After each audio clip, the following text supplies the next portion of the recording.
You want answers? I think I'm entitled. You want answers? I want the truth! You can't handle the truth! Hey everybody, welcome to this episode of the Brutal Truth About Sales and Selling podcast. Today we're going to be talking about one of the critical elements of being successful in sales. In sales, we have to say psyched up. Why? We get rejected all day. We're under pressure, right between our managers and our clients.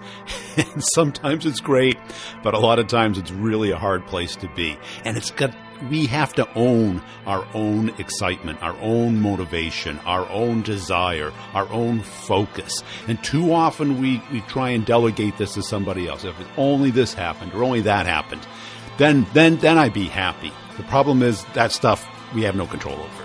What we have to do is focus on the things that we do have control over. So Daniel McGuinn, the author of a book called Psyched Up, he's on the show today. We're going to be talking about what works for salespeople. At the end, I'll share kind of what's worked for me. And the key here is to find out what works for you, because we're all different. Some of us are motivated by different things: music, images, rivalry, teamwork. All of these things can be very different for us.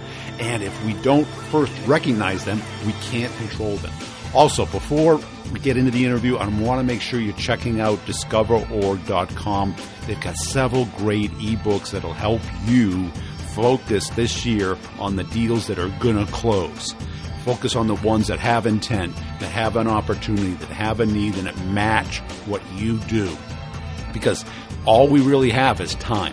And that's what we got to focus on. So today we're going to be talking about really mindset. I don't talk enough about this because it hasn't been really a problem for me, but it's a problem for most of us. And I've got down days too, trust me.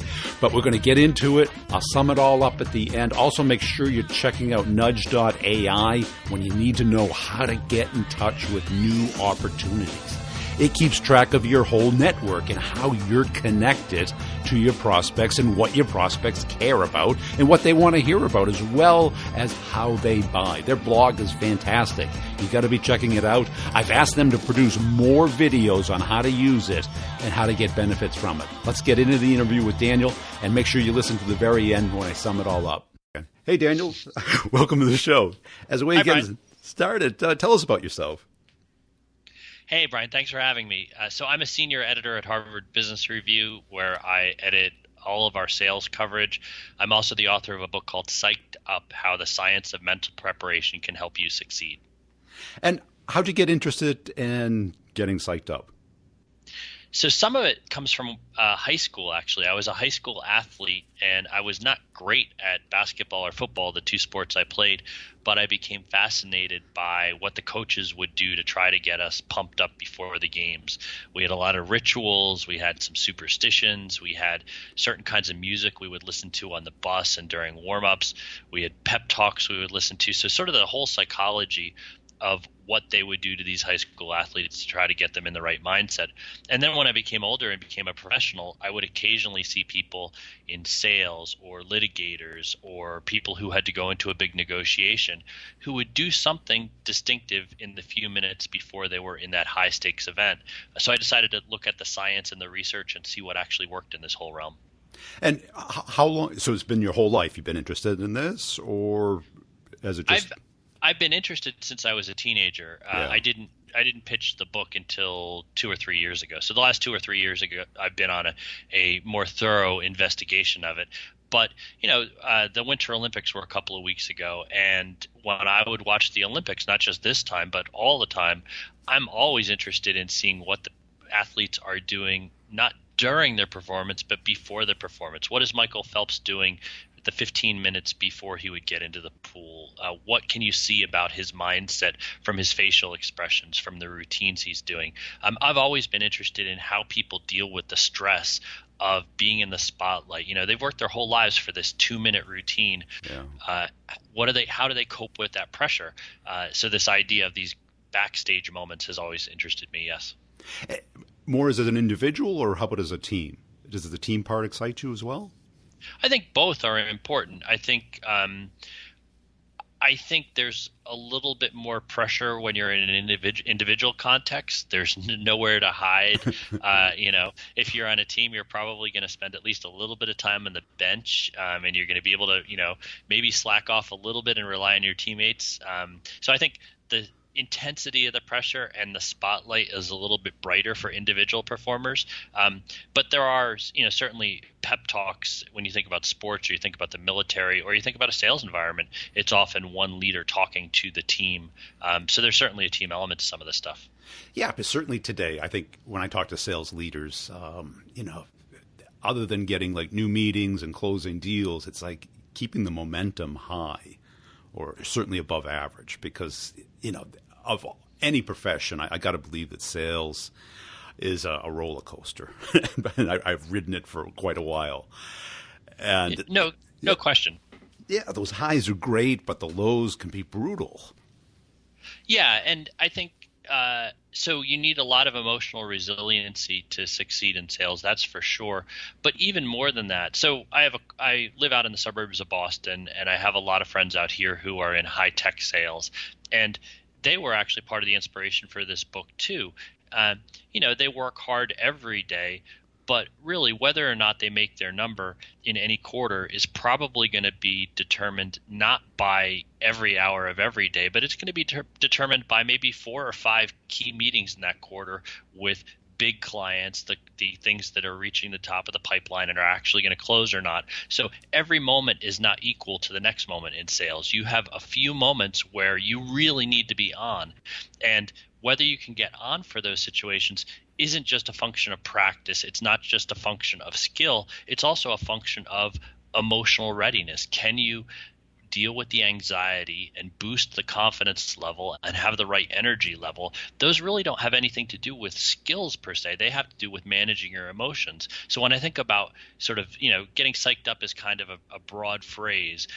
What are you actually doing to yourself in those moments? I think you're really trying to manipulate those 3 emotional registers: your anxiety, your confidence, and your energy level. And I think the first step is knowing that you can control it. Isn't it? No question. Yeah. And I think it differs from person to person. Some people are a little bit more prone to anxiety during those high stakes moments. So for them, techniques that deal with anxiety management, whether it's centering or breathing or reappraisal, which is one of the techniques that's come to the fore in the last few years. If you're a person for whom anxiety is something that's going to be a tax on your performance, you definitely want to try to start trying some of those things. If anxiety is not a big problem for you, then maybe confidence is the thing you want to do. You want to try to find ways to crank up your confidence the same way an athlete would do. If you go into a pro locker room before a game, the athletes are all listening to certain kinds of songs. They don't, they're not listening to a podcast. They're not listening to classical music. No. They have certain kinds of songs that get their emotions high. Some of them will watch highlight videos of themselves performing at their best, because when they go out and take the floor or the field, they want to have in their mind these images of them succeeding at their best. So in every, I talked to a salesman the other day who we were talking about this book. And he said he's got a little bit sheepish, and he's like, this is really kind of an embarrassing story, but I'm going to tell it to you. And I said, okay, go ahead. He said, well, I'm a sales guy. Most of my first contact with potential customers comes over the phone, and I'm on these scheduled phone calls, and my job in that first meeting is not really to get a great sense of their needs. It's not so much about the product. It's really just about building rapport and being likable and getting in the door to see them. And he said, before I make those calls, the really important ones at least, I have on my desk, I have a crown, and it was the crown that I was given when I was voted the king of the prom in high school. And I'll actually put that crown on for a couple minutes before I made the call. And it's kind of a hokey trick, but when I put that crown on, it reminds me that I'm really likable and I can connect with people and I can build rapport. He went on to say that he had only been in that high school for about a year because he moved there junior year, but in just a year he'd made enough friends and enough connections that he was the king of the prom. And so he uses that crown as that device to build his confidence before the calls. And it's a hokey technique and not everybody's going to benefit from it, but the point of the confidence is find your own greatest hits, find that tool or that tactic that gives you that boost before you get on that call or in that room. And have you seen managers take on like this coaching capability, like the football coach, as far as, not maybe playing songs, but building in patterns? Certainly when I was a manager, I structured every week identically, meaning I did certain things with people on Monday, Tuesday, Wednesday, Thursday, they were to be with clients. Friday afternoon, we would kind of have some kind of learning session and try and keep people even keeled throughout the whole quarter, because I had worked for managers where it was the roller coaster. The first month of the quarter, as he said, everybody's on vacation, having babies, or in meetings. In the last month of the quarter, everybody was, at customers, begging, borrowing, and stealing to get the deals done. Yeah, well, one of the most interesting days I spent reporting the book. So I went down to Yelp on the last day of their quarter. Now, most of us use Yelp to find restaurants or to find, stores or whatever. But Yelp is a big sales organization. They make almost all their revenue comes from selling advertisements to local businesses. And they have a sales force of several thousand people. They're all pretty young. They spend most of their day on the telephone, cold calling pizza shops and muffler shops and florists and trying to sell them ads. And on the last day of the quarter, I went down and spent the day in their offices, and the sales leader got up in the morning and gave a big pep talk to all these people. And the notes that she hit in that pep talk were really about building that confidence level. She would focus on, say Brian is our top performer this month. Brian's been killing it. But think about it. All of you have the same training and the same background and the same skills as Brian does. If Brian can do this, you can do this too. So a lot of it is that kind of confidence building techniques. It's isolating on the high performers, but then communicating to the group that, hey, you can do this as well. The other thing that is often a function in these pep talks to sales organizations is empathy. Recognizing that what you're asking them to do is hard, that this is a big challenge, that you're very personally expressing personal gratitude. Empathy is a way of connecting the leader to the followers. So if you're trying in a sales context to try to pump up your people and get them to close at the end of the month, focusing on confidence, focusing on empathy are two of the things you can try to do. And I think you also have to be, and certainly today, that the thing is everyone's an individual. But how do you do that when everybody's an individual? Because some people are, fear motivated. Some people are desire motivated. There's the, would you rather win, or do you like winning more than you hate losing? What are the typical patterns that you can do, every day to keep people focused on winning? And that's a really good question, and I think you're recognizing there that every person's toolbox when it comes to getting psyched up before a big call is going to be a little bit different. And as you say, it's going to depend partly on whether they are focused on the full half of the glass or the empty half of the glass. Are they more focused on upside or downside? Are they risk averse, loss averse? And I think, again, I think of how you translate that into something actionable from a coaching standpoint is anxiety versus confidence. The idea that for somebody who is afraid of failing, I would focus on these anxiety reduction techniques. For somebody who has much more of an upside mentality and is really focused on going in there and winning, I would focus more on trying to boost their confidence and their energy level so they go in there with sort of a maximizing kind of attitude. And since you've written the book, what is the most surprising kind of feedback that you've gotten from it? So I wrote it as a business book with the idea that even though when we think about getting psyched up, we tend to think about athletes, professionals, Olympians, those kind of people. The idea behind the book is that sports psychology really has a lot of powerful techniques that if you're a professional tennis player, professional golfer, you've been kind of taught this stuff as you've come up through the ranks. You probably wouldn't get to the pros if you hadn't really come up with a system for this. So my assumption was that the biggest takeaways from the book would be for professionals, salespeople, marketers, negotiators, litigators. One of the surprises has been how much athletic feedback I've gotten, NBA coaches, professional NFL football coaches. The book is being passed around the pro sports circuit, which surprised me. I would have thought that, if you work for the Patriots, you already had a pretty good handle on this kind of stuff.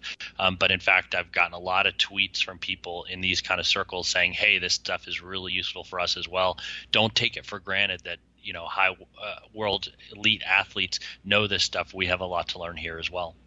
That is interesting, because a lot about sports psychology has been written and not that much about business psychology, Yeah, but so that's what I would have thought too. But It turns out that it's very sports specific. So what the conventional wisdom is that your individual country club sports, golf and tennis in particular, that if you come up in golf or tennis, you've probably spent some time in sports psychology because, putting and skills like that are so mental. Baseball has gotten heavier into sports psychology just in the last 10 years. Basketball and football, not so much. So it's very, there's sports where you're very likely to have encountered this if you're coming up through the youth and adolescent sports. But then there's a lot of sports where it's really just a new phenomenon, basketball and football in particular. So it's been interesting how even in that world where you would think that this stuff is so important that they would have encountered it, a lot of those people haven't. And do you think it's more because it's a team sport and, you get all this, personal wins as opposed to just if the team wins? I think that's part of it. I think that, take a sport like football where so much of it is about strength, conditioning, and power. And there's so much you can do to develop those attributes of yourself. It makes sense that they might underdevelop the emotional and mental capabilities a little bit. Whereas think about a sport like golf. I mean, obviously golfers have gotten much more into physical and fitness training in the past 15 or 20 years or so, but golf is still primarily a mental game in a lot of ways. So it makes sense that an individual, mostly mental sport like golf would have adopted sports psychology a lot earlier than a sport like football might have. And have you been brought into a particular company to help them, build this, psyched up or these emotional control, emotional energy into their system? I've been contacted by some sales forces, especially in the tech sector, and I've done some seminars, and I've had teams of salespeople who've read the book and had me either on a conference call or at an on-site to talk about it. I wouldn't say I have like a full course or a full curriculum around it at this point. It is, these techniques definitely fall under the category of life hacks. They're the kind of thing that you can learn in a few minutes. You're going to dabble and try, so there's a chapter in the book on superstitions and rituals. That's going to really work well for some people, not so much for others. So there's a chapter in the book on rivalry and trash talk and anger as motivators. Those are really, really useful for some people, not very useful for others. Salespeople tend to like the rivalry aspect. Obviously, sales is a very competitive environment. A lot of those people come out of sports. So it is a technique that works pretty well for a lot of salespeople. Not one personally for me. Like anger is not a great motivator for me. Even music. There's a big chapter on music in the book. I'm not the most musical guy in the world, and especially for cognitive kind of thing. If I'm running a half marathon, I'm going to think about what kind of music I'm going to be listening to during the hills because that's going to help give me some energy. But for the kind of work I do, I'm not jumping around listening to rap music before I go out and give a talk or before I sit down and write an article. And are you finding that people are only doing this when they're not psyched or versus making a life habit about it? Well, I think so one of the questions I get is why do people have rituals? Why do people have sort of a certain set of activities they do before a high stress kind of environment? And one of the answers to that, the research suggests, is that when you're anxious, it's good to have something else to focus on during anxious moments to kind of distract you from that anxiety. So I think you think of these like any other kind of habit. You should do them, in good times and bad, if I'm about to go in to see an important client and I have this little, sort of 5-minute ritual, say in the car on the way to this appointment, I listen to a certain song because that song helps me be in a good mood and helps me be kind of energized, and say I have a lucky pen. Lucky objects are important for a lot of people. Say I have a lucky pen that I always use when I'm in a closing kind of situation. If you have 3 or 4 tactics like that, I would say you're better off using them every time as opposed to just using them when you think you're down, because you want to make the grooves kind of deep when you're trying to form a habit. So doing them sort of time in and time out is a way to make those grooves a little bit deeper. Yeah, because like the Navy SEALs are taught box breath to keep their anxiety under control, or not be focused on the fear, to be focused on or just to clear their mind. Exactly. Military has been a big innovator in this area over the last 15 years or so. One of the places I visited when I was reporting the book actually was Juilliard, the music school in New York City. And this was a really interesting application of it. You would think, and it makes sense, that if you are going to be a professional classical musician, somebody who's going to spend years at Juilliard training for this, that really what's going to make you successful is your ability to play the instrument well. It turns out, obviously, that's super important, but if you get into an audition situation and you can't control your nerves and you don't have the right breathing techniques, especially if you're playing a wind instrument like the flute or the saxophone, that's going to be a pretty big problem for you. If you're a violinist and your hands get sweaty when you're nervous, that's going to be a pretty big problem for you. So they have an entire semester-long course at Juilliard on how to deal with the anxiety that comes from performing, and they learn breathing techniques. They learn all these kind of hacks to try to make sure, they think about this anxiety as almost like a tax. If you've spent thousands and thousands of hours practicing your instrument, you expect to get a certain return on that investment. But if your nerves interfere when you get into that 2-minute audition, that's, you're not getting 100% return at that point. So anxiety is really something you need to manage in order to get the full return on the practice you put into it. And did you do much research into the flow state? Was that part of your work? I did. I've read the book and I've talked with a lot of people about it. So flow is a really important part of certain kinds of performances, oftentimes not in front of an audience. When I write articles for Harvard Business Review, I'm sitting by myself in my office and I want to be in a flow state there. It's not a particular anxious moment for me. I think, flow is the ability to almost develop kind of a tunnel vision and to just forget what's going on in the outside world and just to be kind of singularly focused in this very, I don't know if blissful, but a very sort of contented and happy state of productivity and focus. And I think no matter what you do, if you can find a way to get into that state during those moments when you're trying to create the most value for what your profession is, for me, that's writing. I think there's a lot of return that can come from that. And how do you do that? Is it music? Is it the particular place? I know you have a particular keyboard, or how do you get it into it? So I tend to think about confidence a lot. Again, it's getting back to those emotions that you want to tweak. So I do have so there's research that suggests that if you use an object or a tool that has some special meaning to you or that was used by someone who was important, that can give you a boost in your confidence. So one of the things I did while I was reporting the book is I got in touch with Malcolm Gladwell, and I sent him a brand new keyboard, which he used for 3 months working on his books and his magazine articles, and then he shipped it back to me. So now I don't use it every day, but when I have something important to write, I use Malcolm Gladwell's old keyboard because it makes me feel a little bit more confident. One of the other things I'll do to try to get myself into that flow state is I will sit down, just takes maybe 2 or 3 minutes before I start to write a new article, and I'll go back to one of the best articles I ever wrote for Harvard Business Review.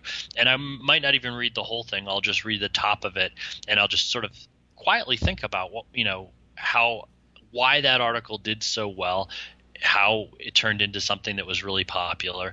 And it just puts me in the mindset. They call it priming. It's priming myself for this idea of success. And there's a lot, there's actually research that shows that if you hang motivational posters around your workplace, it can help people be a little bit more focused. They've done research in call centers where people are doing telemarketing, that having them look at some sort of a successful image before they start the task can make them be more successful. So I think subtle manipulations. I mean, when you go into a high school gymnasium, as the visiting team walks into a basketball game, what's the first thing they see? They see the trophy case of the home team. Yeah. What's the second thing they see? They look up at the rafters and they see the championship banners.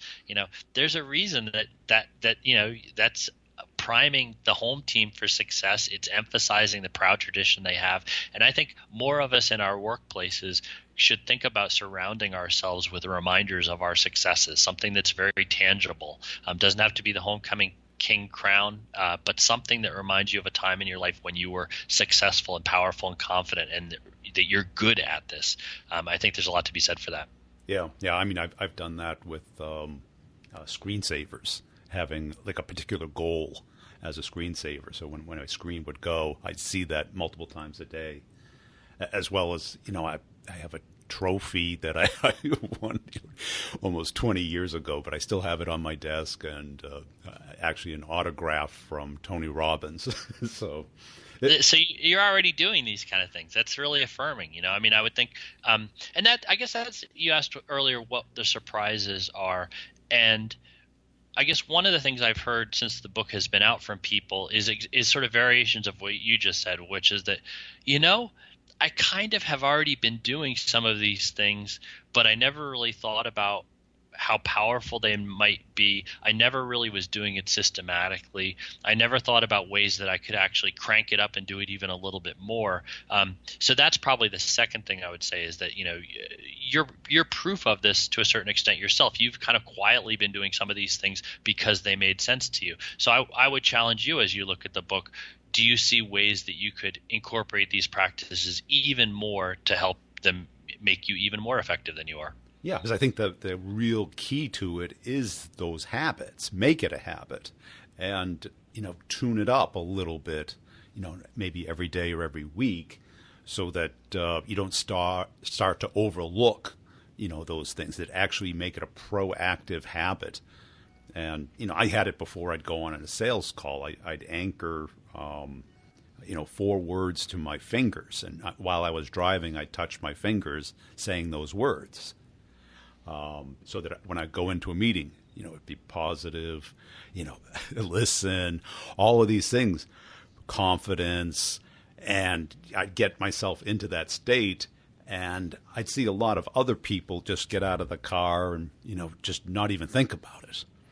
Exactly. So you're totally proof that, or you're at least an example of the idea that, this is not sales, or any other kind of performance is not just about the underlying substance. It's also about the emotion, and that doing something productive in those final 5 or 10 minutes before you go into the room to put yourself in the right emotional state and to have the right kind. It's almost like in golf, they talk about swing cues. You can't think about 17 things when you're standing over the tee. You can think about maybe 1, 2, or 3. Having those 1, 2, or 3 things in your mind as you go into the room to sort of make sure that you're in that right emotional state, I think that can go a long way for people. So for the people who are listening, what will they get out of the book? I think they'll get, number one, some awareness that it's not just about the skill or the practice that you've done, that you need to manage your emotions during these high stakes moments, and that some sort of a routine will help you. So I think number one is just an awareness that it's, you don't want to be the guy in the waiting room who's just sitting there nervous with nothing to do. You want to go in with a plan, a strategy. You want to have something to do in these final few moments before these high stakes events. So that's number one. Number two is you'll get a good scientific sampling of the kinds of things that are proven to work. techniques to reduce your anxiety, to boost your confidence, and to manage your energy level. Whether it's superstition, whether it's music, whether it's some sort of a lucky object, whether it's techniques to enhance rivalry or use anger. There's even a chapter in the book on the use of drugs like beta blockers to manage the adrenaline that comes with these moments. So there's a whole variety of techniques you can use. Not every one is going to work for everybody. It's a process of figuring out which 2 or 3 might be right for you. And did you do any research into that as far as smart drugs, nootropics, anything like that? So I looked at 2 drugs in particular. I looked at beta blockers, which are a long, well-established type of medicine that can be prescribed for performance anxiety, stage fright, essentially. Beta blockers, they make the body less reactive to adrenaline, so that if you are somebody who gets on stage and you suddenly experience the dry mouth, the sweating, the blinking, all those sort of fight or flight responses, beta blockers are one way that some people in that situation become a little bit less responsive and can sort of manage the physical sensations a little bit better. The second drug that I looked at is a drug called modafinil, which is actually prescribed for narcolepsy. It reduces the body's need to sleep over periods of time. People have experimented with it, Silicon Valley types and Wall Street types have used it from time to time. So I did some research on that. I did try both the drugs myself with doctor supervision. I came away, my general takeaway was, if you're somebody who gets so anxious about speaking that you can't find any other way to deal with it, it's probably at least worth a conversation with your doctor about beta blockers.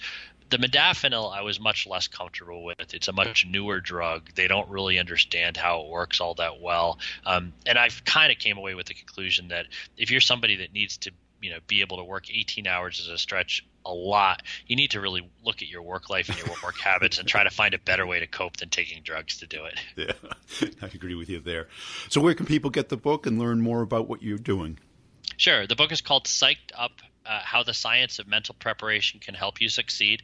It's in bookstores. It's on Amazon. There's a website for the book. It's called www.psychedupthebook.com. And my Twitter is @DanMcGinn, DanMcGinn. I'm happy to interact and correspond with anybody who's interested in this stuff. Hey, everybody. I hope you really enjoyed that interview. I love talking about this because I've been studying it forever. I was a big fan of Tony Robbins and neurolinguistics programming and anchoring and visualization and, experiment, the meditation and the mindfulness stuff that, we all know is good. And if you listen to pretty much every super successful person, there's a couple of things very in common. They have meditation as one of the things, at least they say they do. And when you do it, now we have all these apps on our phone to get us to do it, it really does work. Try it for 1 minute, then build up to 5, 10 minutes, and at minimum 1. Okay, so I'm going to talk to you about what's worked for me. 1, make it a daily habit of controlling your state of mind, right where you are. I mean, from like scale 1 to 10, 10 being like unstoppable. No, you cannot be denied. You get a big smile on your face. You're just so engaging and, electric that you could close anything, to 0 where you couldn't sell anything to your mama. Now, gauge where you are. Now, how do you move up just 1 step? First, stand up. Look at the ceiling. Smile. Okay, physiology is what leads the way. Number 2 is find out, are you somebody who gets more excited by working with a team or a rivalry? Meaning, like, does the leaderboard turn you on or turn you off? Some people, it turns off. Other people, it turns on to be number 1 or number 2 and have somebody to beat. But when you work at the same company, it's got to be a friendly rivalry so people don't stab each other in the back and badmouth each other, which happens quite often. But you really want to compete against your competitors. But sometimes people overfocus on that because, and I always say compete to kill, because once you kill your competitor, then no one's competing with you. But, in today's world, there's always going to be options. They may not be direct competitors, but there's options. So, but I love that. I much rather have a rival out there that I can compare myself to say like, hey, is he sleeping in today? Is he taking the day off? I'm not. I'm out here doing stuff. If that turns you on, find that. If it's working with a team, make sure you're in the right culture that fits you, because sometimes it's too aggressive and the style doesn't work for you. So find out what that is. Find out how you respond to things. What's very common is music. If you listen to most salespeople, they want to listen to a very upbeat, fast-paced music before they get on a call. And this may sound silly, but it really does work. And what images work for you if it's not music?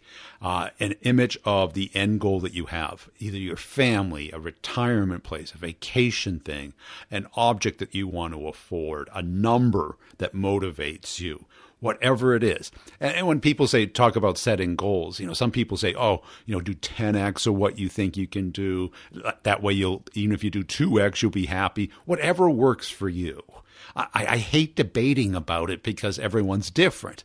It's like asking, how you like your hamburger. Some people don't even eat meat. Some people like it rare, medium, well done. It's a very personal thing. So the key is first find out what it is for you. Does music do it? Does an image do it? Does a feel do it? Does standing up?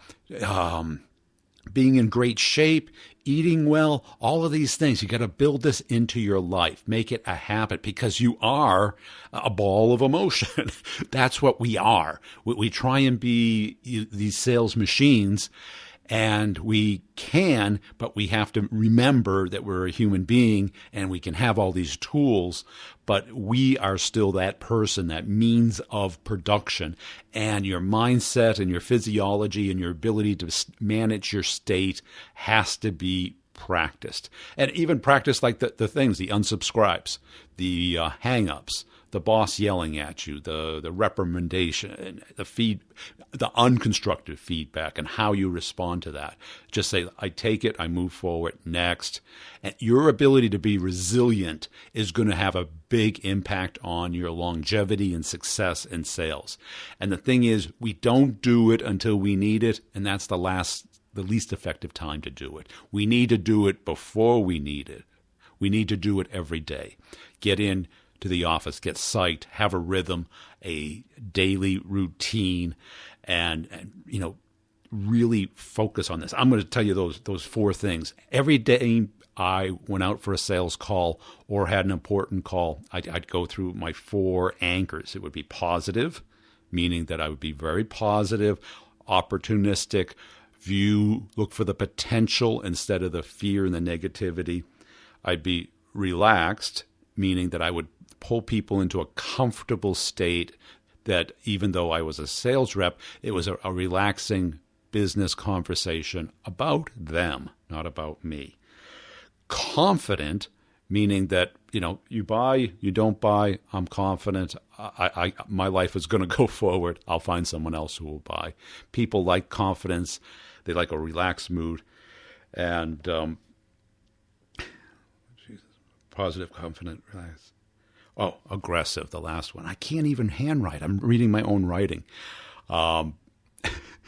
Aggressive in a positive way, meaning that you are responsible for the direction of the conversation, the direction of the call, the direction of the process, not them, you can ask them what they like to do next, but you're guiding them to what they should be doing next, whether it be a demo, a customized demo, a trial, a follow-up meeting with a boss, and have that next step in mind. Positive, relaxed, confident, aggressive. Positive, relaxed, confident, aggressive. That worked for me. That may not work for you. There may be 4 different ones. I'd come up with at least 3 and have your routine before you get on that phone call. I used to have the screensaver. I had pictures. I have a trophy I won. All those anchors that remind you that you are a great salesperson, that you're getting better, that you're evolving. That's what we have to do. And then sales is we're like athletes, meaning that we're on the game field. And when we're playing, we can't have doubt.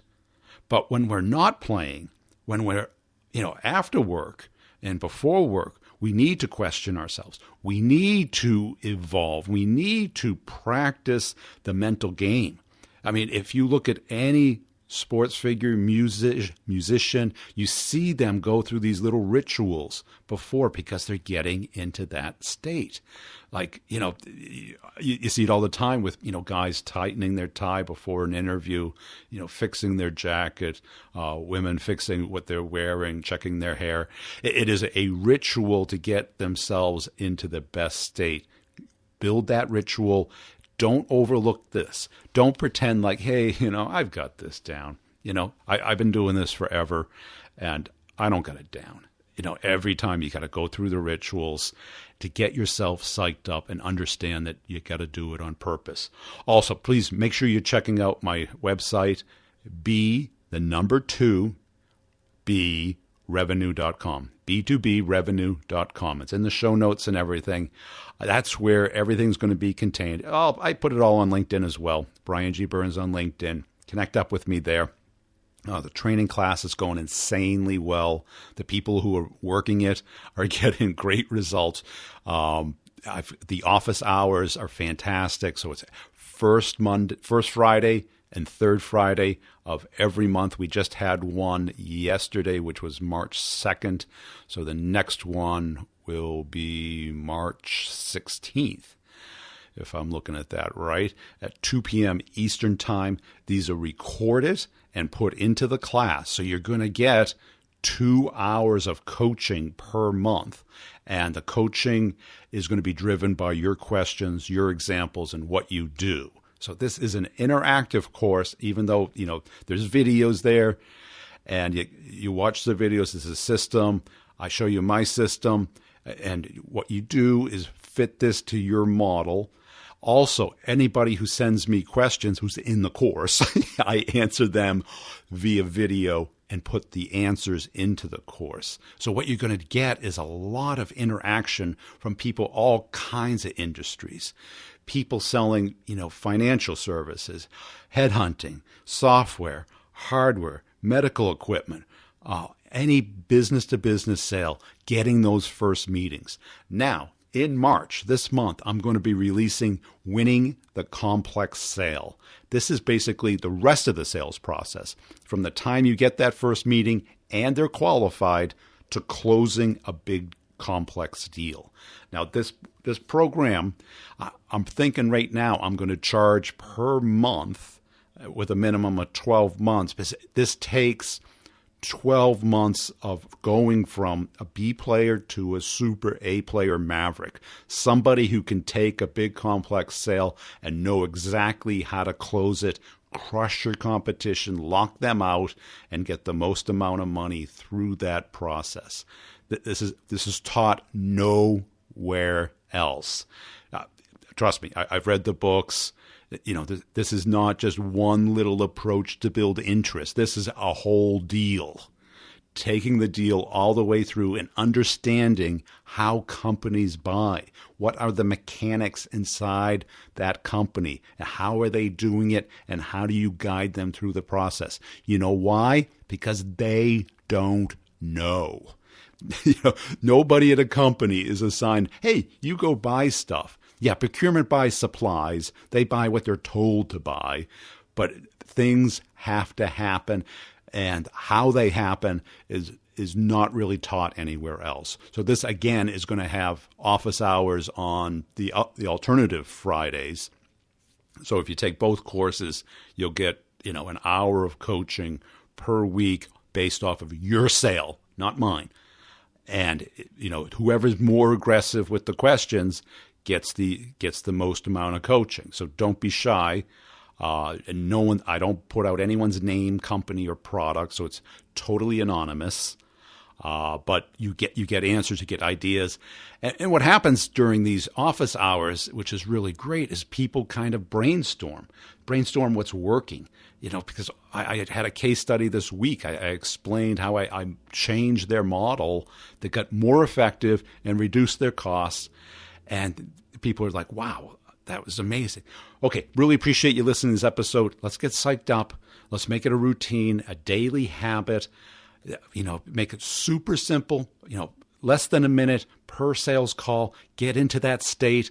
Don't just like, hey, man, what's going on? What are you up to?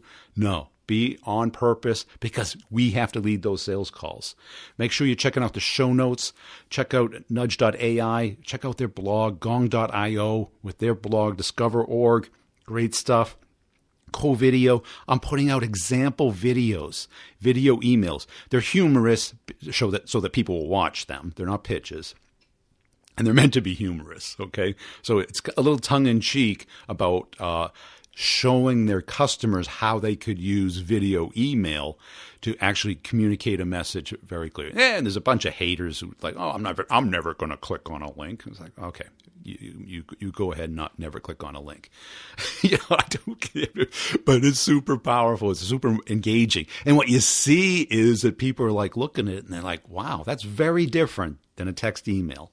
So look for that under my activity in my LinkedIn profile. I'm asking for feedback, and I think this is a tool and an approach that is a whole lot more effective than just cold email.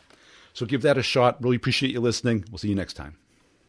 I want to know the truth, because deep down in places that you don't talk about at team and management meetings, you want me on that call. You need me on that call. We use words like fleet view, volume control, total cost of ownership. We use these words as a backbone of a life spent negotiating something. You use them as a punchline. I have neither the time nor inclination to explain myself to people who rise and sleep under the very blanket of revenue that I provide and then question the manner in which I provide it. I would rather you just said thank you and went on your way. Otherwise, may I suggest you pick up a phone and make some sales calls. Either way, I don't give a damn what you think you're entitled to. Did you expense the lap dances? I did the job I was hired. Did you expense the lap dances? You're goddamn right I did!